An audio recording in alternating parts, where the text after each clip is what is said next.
Welcome to Dream Big with Big Dreamers, conversations for career growth, inspiration, and insight. It's time to dream big. Donna, how are you? It's good to see you. Hey, it's great to see you too, Scott. How you doing? I'm doing well. I'm ready to dream big with some big dreamers. Well, we've got an interesting big dreamer today, and she gave me a quote, and I thought it was a really interesting quote. It's risk more than others think is safe, care more than others think is wise, dream more than others think is practical, expect more than others think is possible. I like that all, but the risk thing, what if the others you're hanging out with are like special forces? I mean, that's the thing. I mean, isn't that all relative to like who's around you, right? If you've got relatively risk-averse people around you, I think that's a good, what if you've got, it ratchets it up quite a bit. You're like, suddenly you're jumping out of planes. Or flame eaters, you know? But you know what? But Scott, like when I look back at my life and I think of when I really have attained success and I've actually got a little bit more money in my pocket, it's because of risk. It's because of risk. I mean, do you think the same for yourself? Yeah, and most people, I mean, it's interesting because they do surveys like of people they've done like surveys of people that are like in decline and dying on deathbeds and things like this. And nobody says they wish they would have risked less, right? All of them say they wish. Yeah. And let me tell you something that's interesting. If a risk of yours is, and a dream is to make a lot of money to get a great sports car, like a Porsche or a Ferrari, I would say don't have that dream or take that risk in France, because they're going to put a $59,000 gas guzzling tax on Porsches and Ferraris.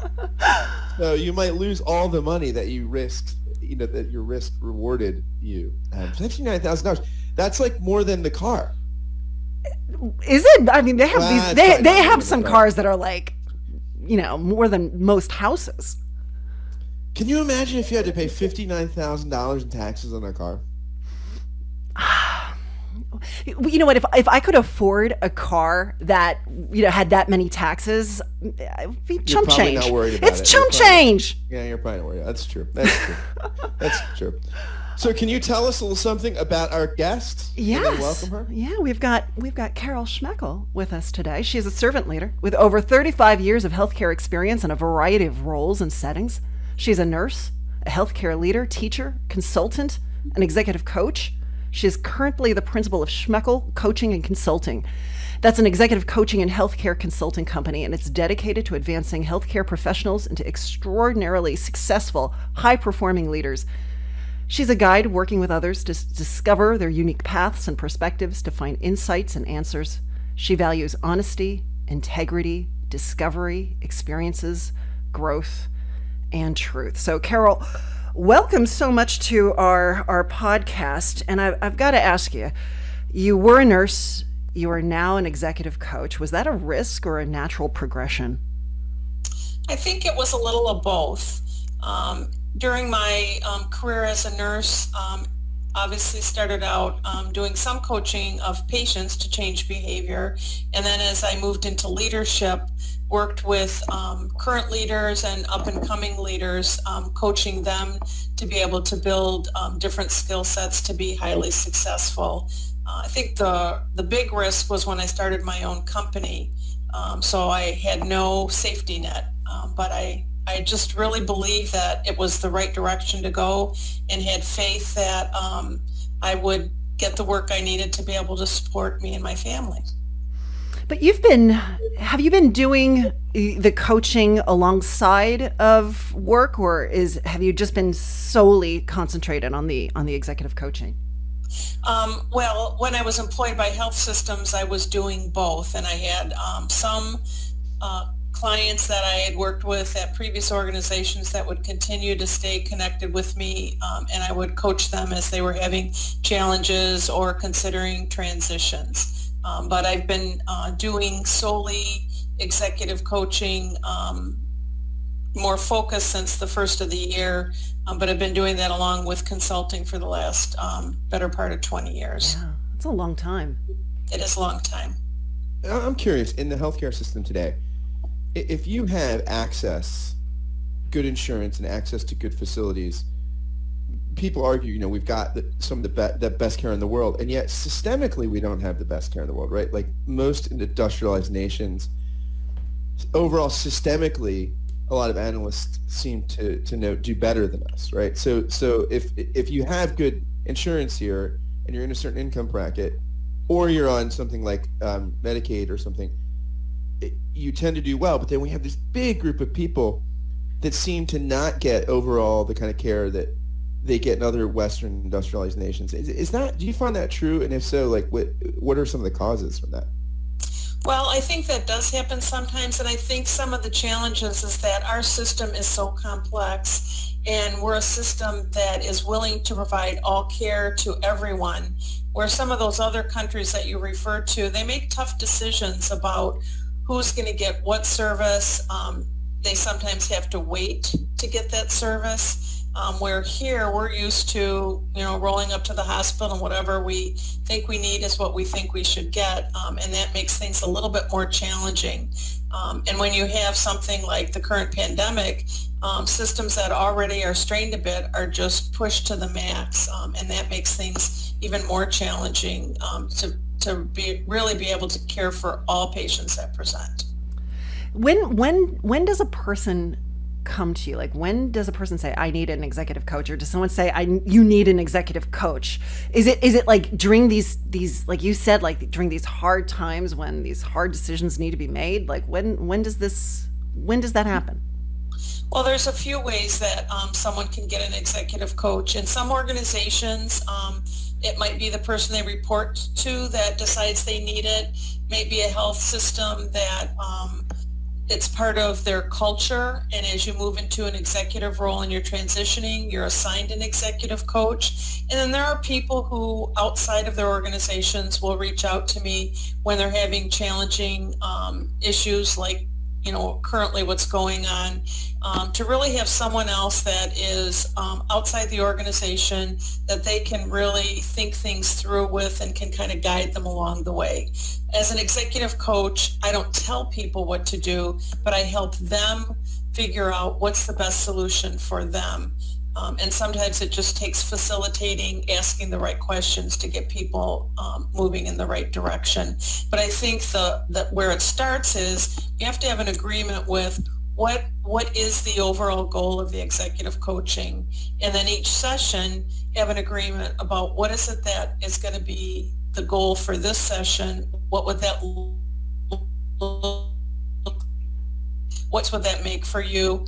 And, what would the metrics be to evaluate if, in fact, you've achieved that? So it's a pretty robust process. I don't work with folks who are struggling in terms of their own performance. I only work with those high performers to help them move to the next level, because I think that that's a better situation to be in, to see people grow and advance further, if that's what they choose to do. Or it may be that they just want to learn how to better interact with their teams and develop those folks to a higher level. What does a client look like? Like, what does an ideal client look like to you? Well, an ideal client either is an executive in an organization, so someone who's in that C-suite. It also could be someone who is a high performer, high potential, and I work with those folks to get them ready to move to the next level. So that could be at the manager level, moving to director moving to executive.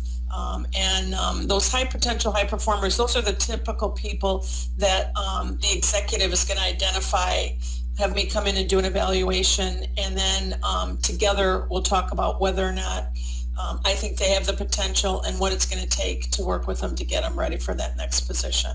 Scott, I think you need an executive coach. I need it. I definitely need it. I can use it.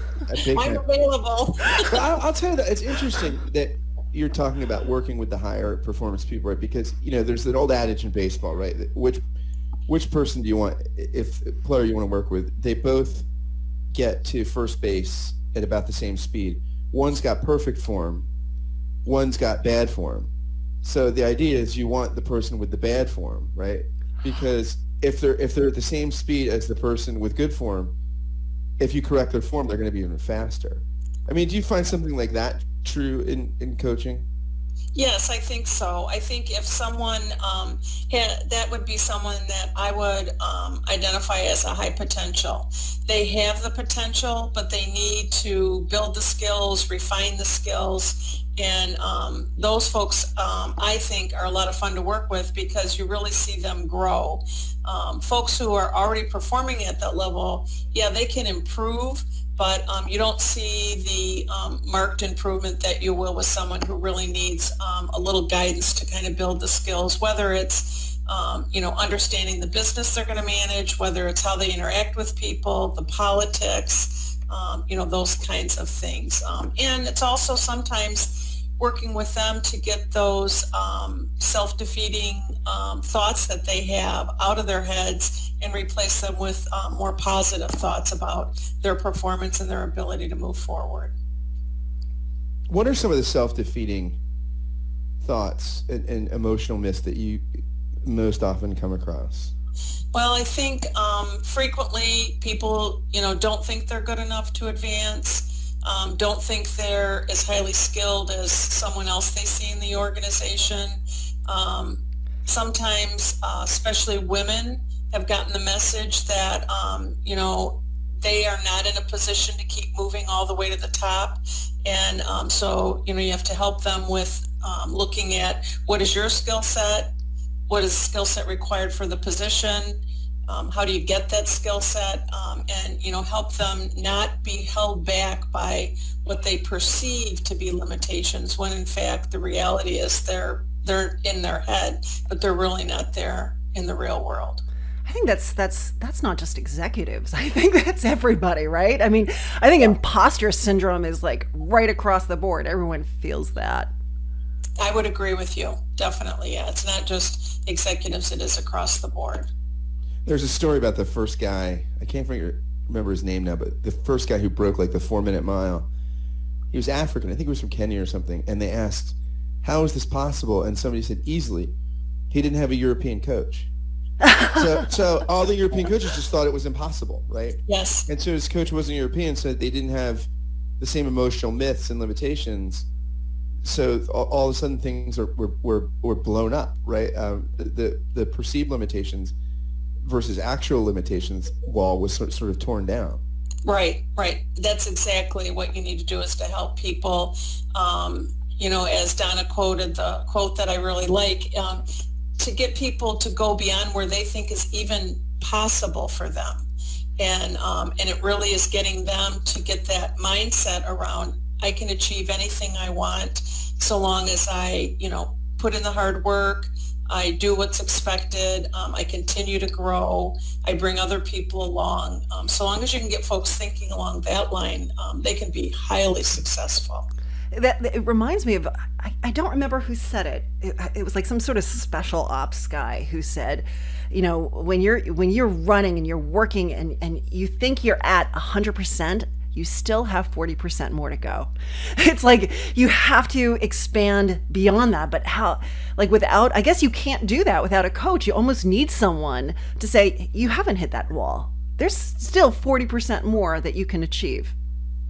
Right. And I think part of the work I do is helping people to see that drive can't be all consuming, that you have some ability to balance, to provide care for yourself. A lot of times leaders put themselves not even on the list in terms of taking care, working, in terms of how do I balance my professional career and everything I do outside. So they, decide, nope, I can't go to the gym today. I have to be there earlier. I can't meditate today because I can't take 10 minutes. And really getting people to look at how do you put all those pieces together so you're a well-rounded person, not somebody who's on overdrive.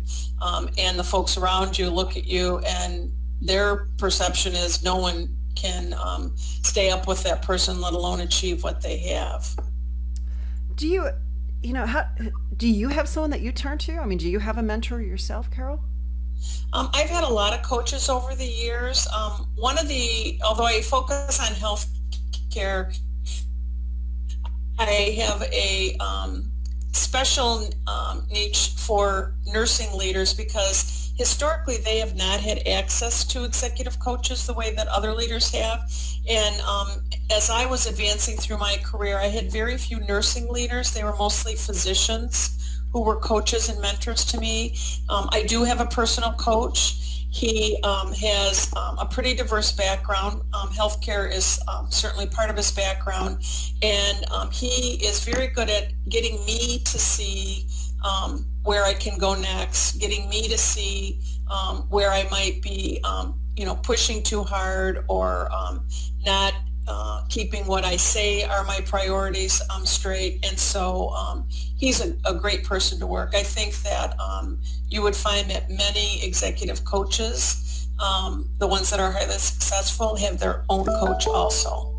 And even coaches will sometimes have peer coaches that they'll coach with, once a month or every couple of weeks, so that, we can kind of stay grounded on track also.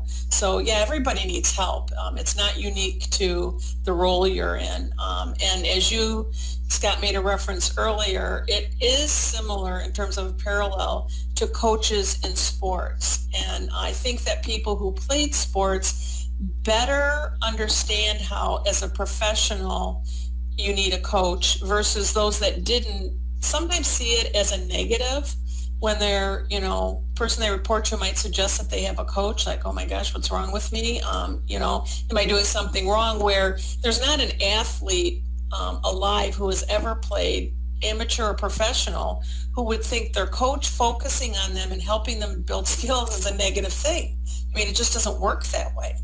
Yeah, Michael Jordan, with all of his natural talent, if he didn't go to UNC and play for Dean Smith, probably would have never been Michael Jordan. You're right. And, Tom Brady's another example. He was talented, more talented than, his brother, but had he not gone to Michigan and had Bo Schembechler, he probably wouldn't be as good and wouldn't still be playing as long as he has been. You're right. People need those kind of folks because your coaches will stretch you both in sports and professionally, will really stretch you beyond where you would, push yourself, because most of us need someone to push and prod us out of our comfort zone. And that's what a coach can do. And sometimes the relationship isn't all smooth sailing because as people are getting stretched out of that comfort zone, they may not be real happy with you. I mean, I can tell you, the coach I work with, there are days when I get off the call and I think, why do we even bother to talk to him? Because he's really pushing me where I'm, not real comfortable. But I then can step back and realize that is how I'm going to continue to grow. We're going to take a brief break here to hear a word from our sponsor. It's never too early to create your personal brand. ReadySetU.com helps students and young professionals build their brand as they embark on their careers.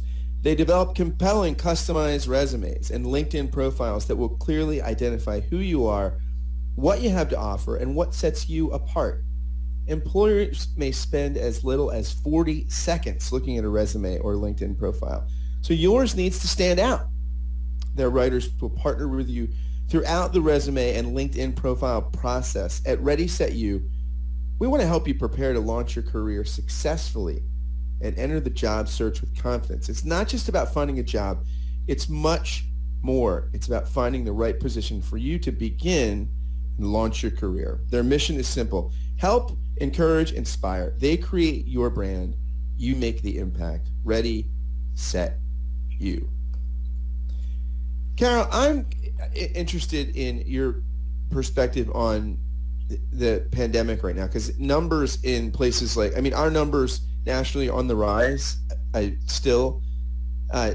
Canada's numbers are rapidly increasing on COVID, as is England and a lot of places all over Europe. And I was talking to a Canadian friend the other day. I was asking him, what is the source of the increased infections? And he said apparently it's just people not taking precautions. That largely the cases right now are largely people under 40 in Canada, and that it seems it's not attributable necessarily to a more sophisticated mutation in the virus that's making it more contagious or something, that by and large they think it's just a failure of kind of compliance. We're in this together. I mean, it seems like this is an interesting pandemic, because even though this thing is contagious and sometimes can be deadly, it doesn't seem like it's that complex to get under control. If everybody would just think like we're in it together and be more careful, we'd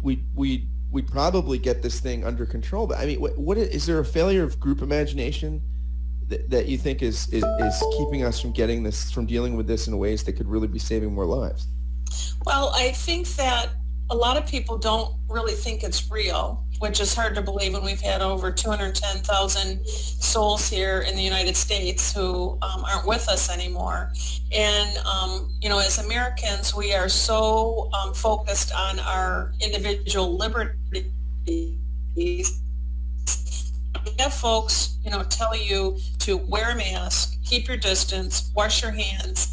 A lot of people are pushing back against that, and we are seeing some increases, especially here in the fall, since colleges have gone back and folks did in person. Now they've had to drop back to remote learning, both at the college level and really every level in terms of school.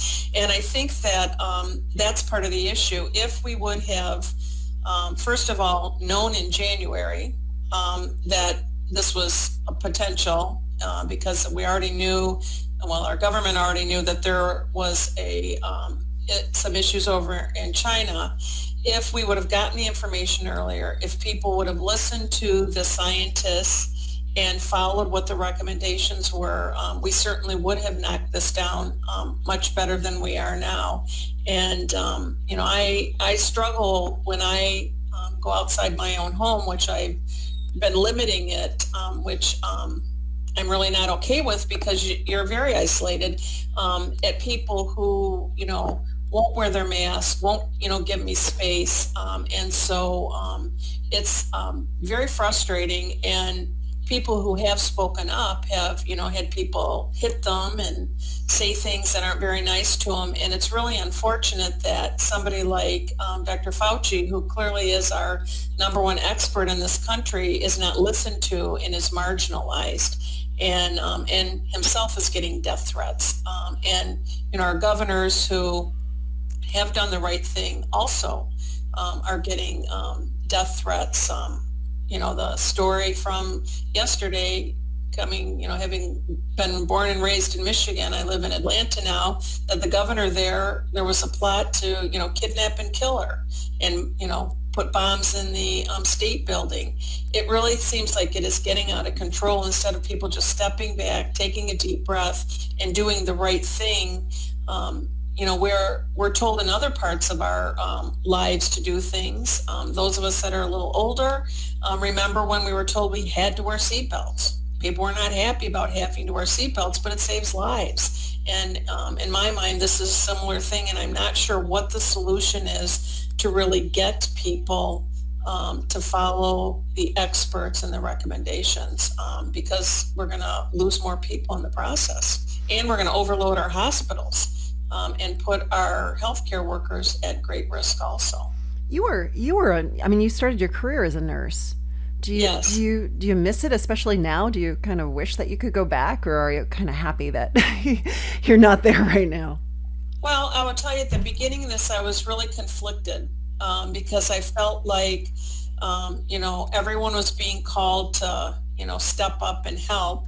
And it's been a while since I've been at the bedside. But then there was another part of me, because in my home, I have a husband who is at high risk because of some cardiac condition he has, that if I were working, I'd have to find someplace else to live so I wouldn't expose him. So it really was a struggle at first. And then I had to really kind of process through the fact that, I could do my part by being a role model in my community, educating people, that I would see, and, keeping my family safe, and making sure that, I have adult children, that they were doing the right things and understood why it was important at the places that they work, and that I could contribute that way.